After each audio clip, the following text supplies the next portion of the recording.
नमस्कार दोस्तों, मैं हूं दिनेश के वोरा। स्वागत है आपका वर्ल्ड व्यू के अंदर।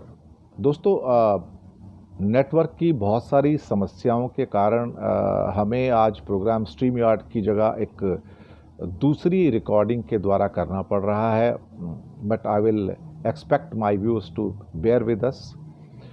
और पूरे भारत में वैसे तो 5G आ गया है, लेकिन हालात ऐसे हो जाते हैं कि जब हम दूसरे शहरों में जाते हैं तो वहाँ पर हमें 3G और 4G के भी लाले पड़ जाते हैं। तो ये हालात मुझे भी फेस करने पड़ रहे हैं और मैं आपके सामने लाइव तो छोड़िए बल्कि स्ट्रीम यार्ड की रिकॉर्डिंग करने से भी एक तरह से महरूम हो गया हूँ। खैर, कोशिश करेंगे कि जो भी मुद्दे हैं उनमें से 2-3 मुद्दे आपके सामने वर्ल्ड व्यू में पहुँचाने का प्रयास करें।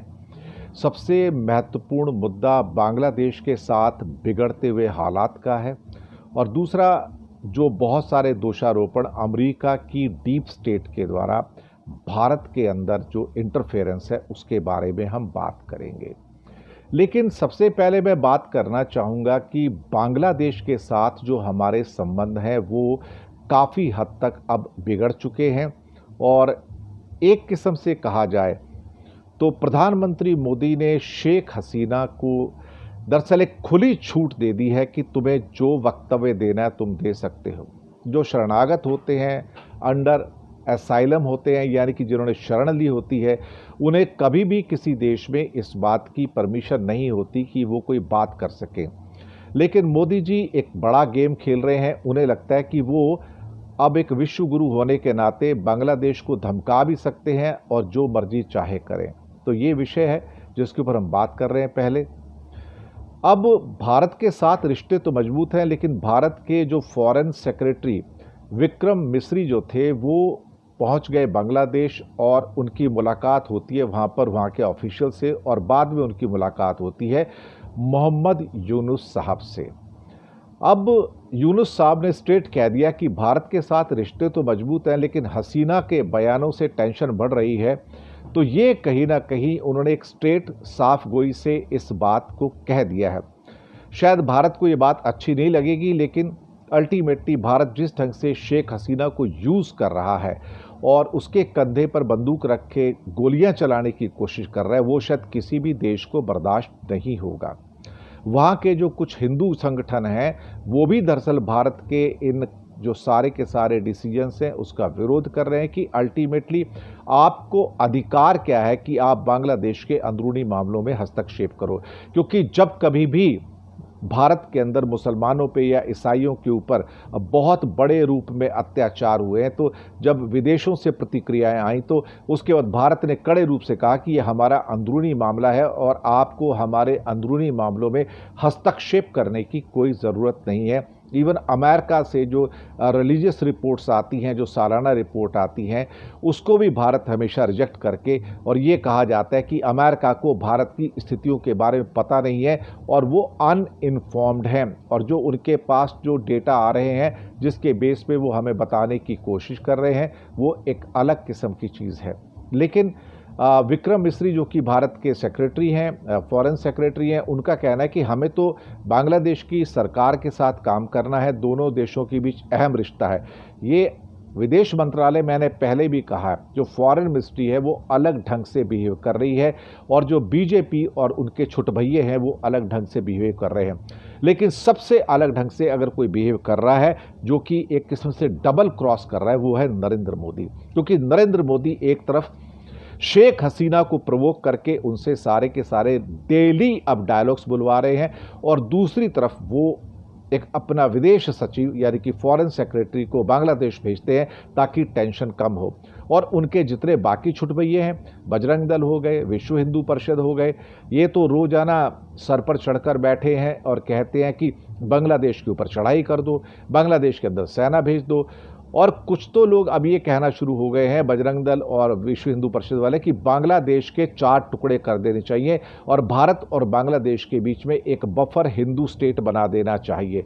मुझे लगता है कि बहुत सारी चीज़ें जो हो रही हैं वो अब शायद काबू से बाहर हो रही हैं, और ये कहना कि भारत वहाँ पर सेना भेज दे, ये सिवाय मूर्खता के और कुछ नहीं है। ये बहुत बड़ी मूर्खता होगी, और इस मूर्खता का खामियाजा शायद हमें ना जाने किस किस रूप में भोगना पड़े। दूसरी बात, जहाँ तक मोदी जी की हिम्मत की बात है, तो मोदी जी के अंदर इतना दम नहीं है कि वो इंदिरा गांधी की तरह किसी देश के ऊपर आक्रमण कर सकें, क्योंकि इंदिरा को तो दुर्गा कहा जाता था और ये तो सुबह से लेकर शाम तक एक ही राग अलापते रहते हैं। और राग है कि हम तो क्या कहते हैं, युद्ध नहीं चाहते, हम तो बुद्ध के देश से आते हैं, हम युद्ध नहीं बुद्ध में विश्वास करते हैं।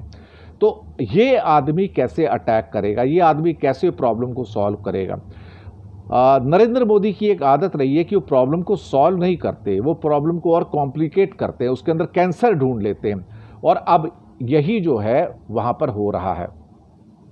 मोहम्मद यूनुस साहब ने भी बांग्लादेश और इंडिया के रिश्तों को मजबूत बताया और कहा कि वो जो काले बादल छाए हैं, आपको इसको हटाना पड़ेगा, अगर आप इसको नहीं हटाएंगे तो फिर आपके लिए तकलीफ है यहाँ पर।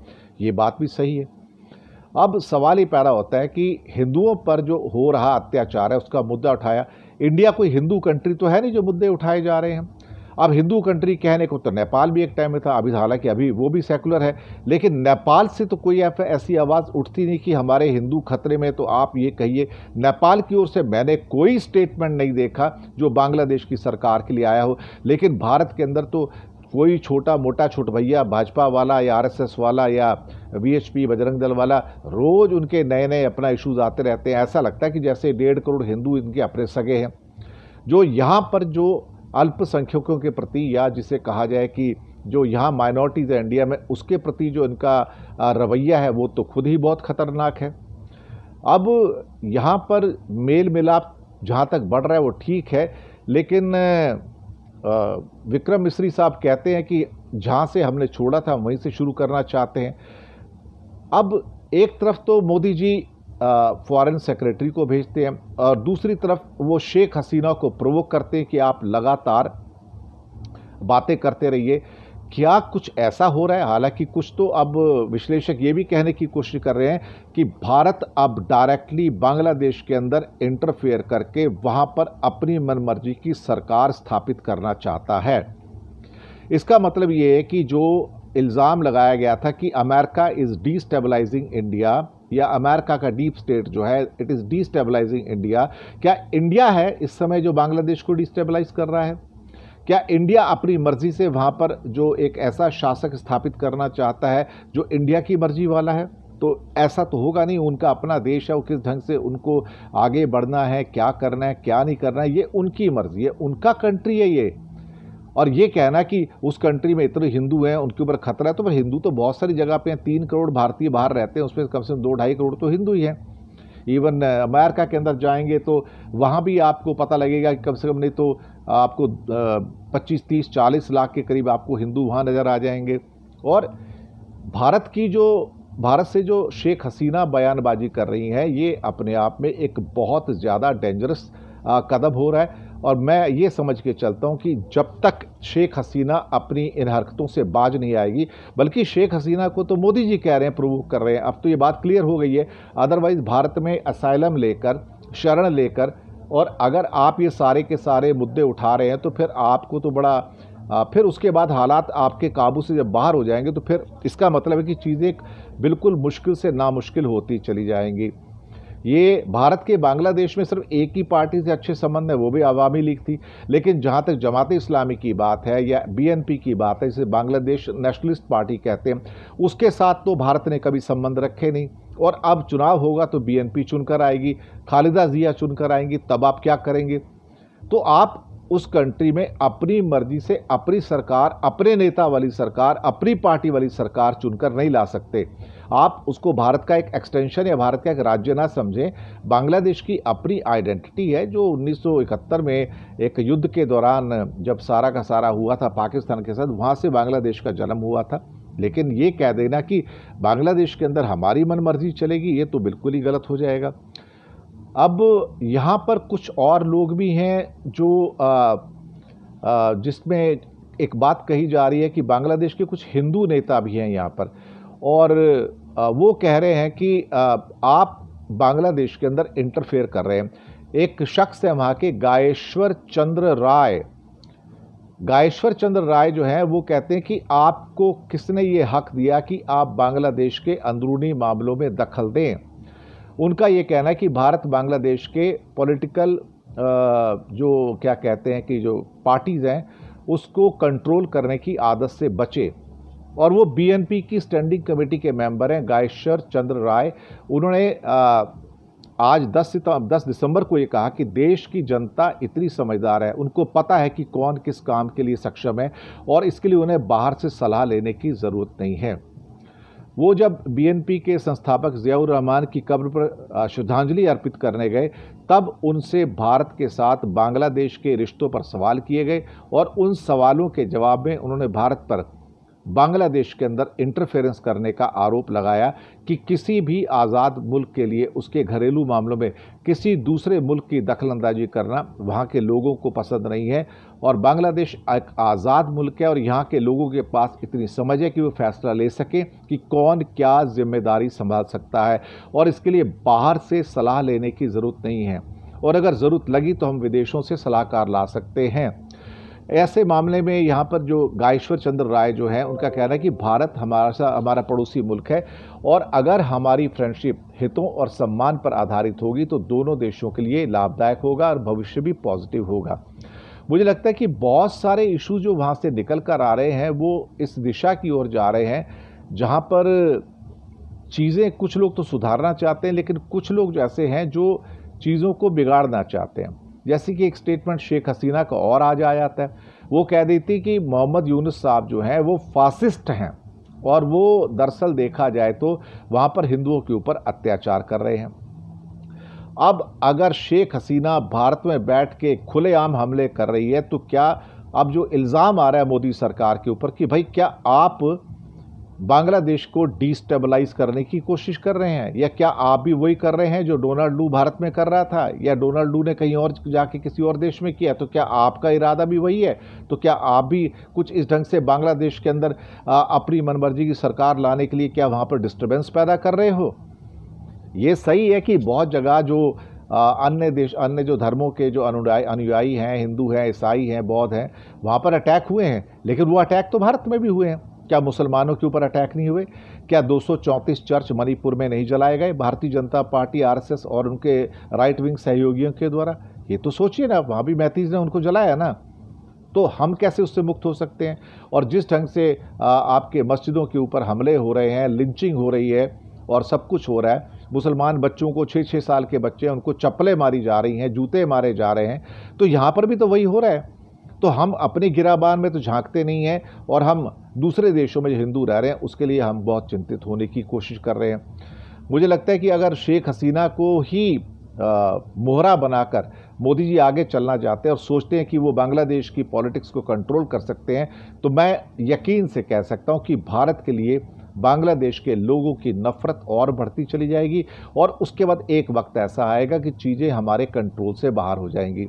जब चीज़ें कंट्रोल से बाहर हो जाएंगी तो उसके बाद हम क्या करेंगे, आप बताइए ना, हमारे हाथ में क्या रहेगा? क्या मोदी जी ये समझते हैं कि ये बांग्लादेश कोई मणिपुर है कि मैं बैठे बैठे कोई मुख्यमंत्री नहीं बदलूंगा और मेरा काम चलता रहेगा? या फिर वो ये सोचते हैं कि ये कोई और राज्य है और मैं उसको वहाँ पर उसके राज्य का दर्जा ख़त्म करके यूनियन टेरिटरी बना दूंगा, कश्मीर की तरह कोई कुछ नहीं कर पाएगा मेरे खिलाफ में, क्योंकि मैं तो यहाँ का डिक्टेटर हूँ, मेरे हाथ में सब कुछ है। लेकिन कूटनीति दूसरे देशों के साथ ऐसे नहीं चलती है। अब मोदी जी ने निर्णय ले लिया है कि वो एक दोहरी नीति लेकर चल रहे हैं कि बांग्लादेश को डिस्टेबलाइज करना है या डिस्टर्ब करना है, और दूसरी तरफ आप दरअसल देखा जाए तो शेख हसीना को प्रोवोक कर रहे हैं, लेकिन तीसरा एक अमेरिका को बोलते हैं कि आप भारत को डिस्टेबलाइज करना चाहते हैं और नरेंद्र मोदी जैसा जो लीडर है उसको डैमेज करना चाहते हैं, उसकी इमेज को डैमेज करना चाहते हैं। तो कौन कब कौन से कटघरे में होगा इसका फैसला तो वक्त करेगा, लेकिन इंडिया का जो ब्लेटेंट इंटरफेरेंस है इस समय, वो मुझे लगता है कि वो रुकना चाहिए। खासतौर से जिस ढंग से मीडिया विश्व विमन कर रहा है, जिस ढंग से भारत का मीडिया, खासतौर से टेलीविजन न्यूज़ मीडिया जितना जहर घोल रहा है बांग्लादेश के प्रति, अगर आप उस जहर को देखें तो उनको जो देख रहे हैं तो भारत से संबंध तोड़ लेंगे। क्योंकि तुम जैसे जहरीले जो तुमने मीडिया के अंदर नाग पाले हुए हैं, अल्टीमेटली पहले तो उनको रोको, उसके बाद जो आपने दक्षिणपंथी जो जहर पाला हुआ है उसको रोको, और उसके बाद फिर हमसे बात करो, तब तो ठीक भी है, अदरवाइज तो बहुत मुश्किल हो जाएगा। ये सारी चीज़ें हैं। तो बांग्लादेश आज की डेट में बहुत इंपॉर्टेंट इशू था जो मैं आपके सामने लेकर आया हूँ। दूसरी बात एक भारत की ही है, जिसमें कि एक हमारे एक गायक हैं दिलजीत दोसांझ हैं। तो वो मध्य प्रदेश के अंदर एक कंसर्ट कर रहे थे, म्यूज़िकल कंसर्ट कर रहे थे, और वहाँ पर बजरंग दल के लोग जो थे वो धरने में बैठे कि ये क्या है कि शराब को बढ़ावा दे रहे हैं, कि दिलजीत दोसांझ जो है शराब को बढ़ावा दे रहे हैं और हम इनको यहाँ पर नहीं करने देंगे, ये इंदौर की कल्चर के खिलाफ है। और उसके बाद वहाँ के राहत इंदौरी साहब भी थे, और उनका तो काफ़ी शेर कई बार मैं भी सुनाता हूँ कि लगेगी आग तो आएंगे कई घर जद में, यहाँ इस मोहल्ले में सिर्फ हमारा ही मकान थोड़ी है, सभी का खून शामिल है यहाँ की मिट्टी में, किसी के बाप का हिंदुस्तान थोड़ी है। और फिर उस म्यूज़िकल कंसर्ट में उसी इंदौर शहर में जहाँ बीजेपी की सरकार है, वहाँ दिलजीत दोसांझ ने खुलेआम चेतावनी दी बीजेपी को कि किसी के बाप का हिंदुस्तान थोड़ी है।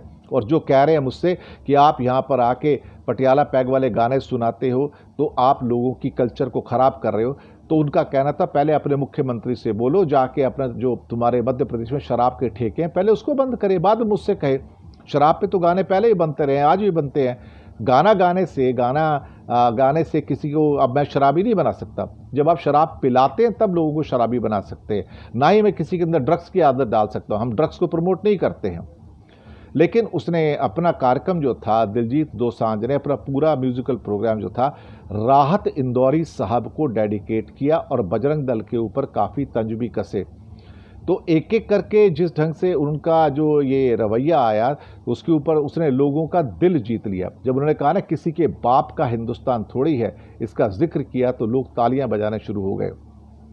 और फिर कहते हैं अगर खिलाफ हैं होने दो, जान थोड़ी है ये सब दुआ है, आसमां थोड़ी है सभी का खून है शामिल यहाँ की मिट्टी में, किसी के बाप का हिंदुस्तान थोड़ी है।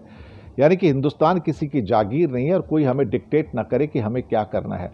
और बजरंग दल ने अपना जो क्या कहते हैं, जो कि आरएसएस का एक विंग है, और वो भी कट्टर एकदम से मिलिटेंट विंग है, मैं कहूँगा कि हम म्यूज़िकल कंसर्ट को आगे नहीं बढ़ने देंगे।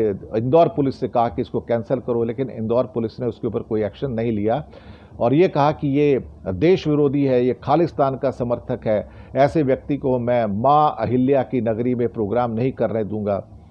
लेकिन अल्टीमेटली प्रोग्राम हुआ और जम के हुआ। और अगर दिलजीत दोसांझ को रोका जाता है भारत के शहरों में, और वो भी बीजेपी की जो सरकारें हैं वहाँ पर और बजरंग दल के द्वारा, आप यकीन मानिए कि फिर भारत 2047 का मुंह देखेगा नहीं देखेगा, ये भी सही है। तो बहुत सारी चीज़ें हो रही हैं हिंदुस्तान के अंदर, हम भी इनका विरोध करते हैं क्योंकि हम ये जो नॉन सेकुलरिज्म है, जिसे कम्युनलिज्म कहते हैं, सांप्रदायिकता जो है, जो ये हिंदू धर्म का जो जहर फैला रहे हैं, हिंदुत्व का जहर फैला रहे हैं, ये हिंदुत्व एक जहर है, हिंदुत्व एक बीमारी है। तो इल्तिजा मुफ्ती ने भी कहा, जो कि महबूबा मुफ्ती की बेटी है, और उसके ऊपर भी बीजेपी वालों की जान अटकी पड़ी है कि इन्होंने कैसे कह दिया कि माफ़ी मांगे। लेकिन क्यों माफ़ी मांगेगी वो? अल्टीमेटली हिंदुत्व ने अल्टीमेटली भारत का नुकसान ही किया, फ़ायदा तो किया नहीं है। अब रही बात क्या कहते हैं कि डीप स्टेट की, कि अमेरिका जो डिस्टेबलाइज कर रहा है और उसके ऊपर काफ़ी मुद्दे हैं। राहुल गांधी को गद्दार कहा गया और बहुत सारे विश्लेषक इस किस्म के हैं भारत में, जो एनालिस्ट हैं, और वो अमेरिका के ऊपर खुलेआम इल्ज़ाम लगा रहे हैं कि गौतम अदानी को दरअसल मोहरा बनाकर ही सब कुछ हो रहा है। लेकिन ये सबको पता है कि गौतम अदानी के जो ब्लैक मार्केटिंग का धंधा है, उसका भाई जो विनोद अडानी है, वो साइप्रस का पूरा क्या सिटीजन है, दुबई से अपना धंधा चलाता है और शेल कंपनियां चलाता है, जिसके द्वारा कि सब कुछ हो सकता है। लेकिन यहाँ पर तो अडानी का जो मुद्दा है वो काफ़ी गर्म हुआ। लेकिन इन विश्लेषकों के द्वारा, जो एनालिस्ट हैं भारत के, जो कि मोदी सपोर्टर हैं, क्या वो जो मुकदमे चल रहे हैं अडानी के खिलाफ, खासतौर से अमेरिकी अदालत में या सिक्योरिटी एक्सचेंज कमीशन में, क्या उसको रोक पाएंगे?